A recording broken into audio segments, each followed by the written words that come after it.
right now. Just a moment. Welcome to the online book launch of ReSet. We now welcome the authors, Helen, Hirsh, Spence, and Debra Yearwood, to read directly from their new book. Now, here is Helen, Hirsh, Spence. So I'm going to be reading from chapter 3, Sustaining Longevity, and the title is How We Got Here Won't Get Us There. And I apologize, I've had a cold for a few days, so. The 100-year life is here. We're not ready. This headline on the website page of the Stanford Center on Longevity refers to the current shift in demographics as a new map of life and acknowledges what most of us haven't yet internalized. In the United States and beyond, 100-year lives will be common for those born today. Yet the social institutions, norms, and policies that await these future centenarians evolved when lives were only half as long and need updating. We are living longer, but our institutions, policies, societal norms, and cultural expectations have not kept pace. Having arrived in the 21st century with our aging populations and shrinking birth rates, what can we do to accommodate the new order of things? What needs to shift to better reflect longer lives? After all, it's not as if the coming generations will live shorter lives.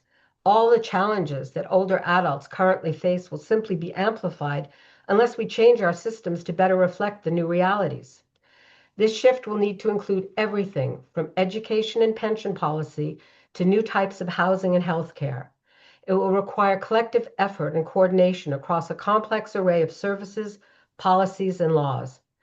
By addressing the diverse needs of older adults, these measures can create a society where aging is met with respect, support, and opportunity, benefits that all members of society will share. That's the power of building for diversity and inclusion. And I'm going to read from chapter 12, Understanding Your Paradigms. What's your mindset?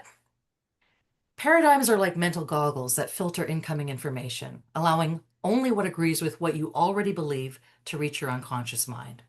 Whether we see the world through a paradigm of joy or threat, our personal paradigms tell us how to see the world.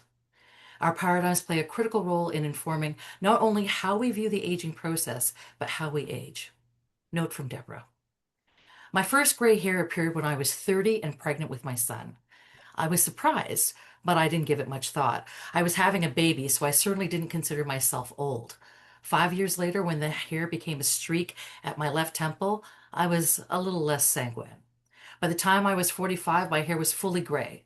Like many Black women, I grew up in a matriarchal household of independent women who chased their dark locks as if their lives were tied to the color of their hair. The bathroom sink was frequently covered in purple stains, the pigment used to formulate deep black color. By the time my gray hair arrived, I was so busy with kids and a career that the idea of dedicating hours of chasing a color seemed like a mind-boggling waste of time. I embraced the gray. What I did not anticipate was the reaction from other women. "Your hair looks wonderful," they'd say, or words to that effect. The message was always the same. "I admire your decision to go gray." When I inevitably asked why didn't they do the same, their answers presented a litany of excuses. For many of these women, I suspect it boiled down to too much change and a worry that gray hair would declare them as old.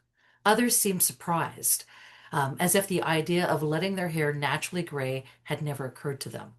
They didn't realize it was an option, and my gray hair was a startling new concept. Thank you, Helen and Debra. And we are going to now stop the recording and open us up for Q&A.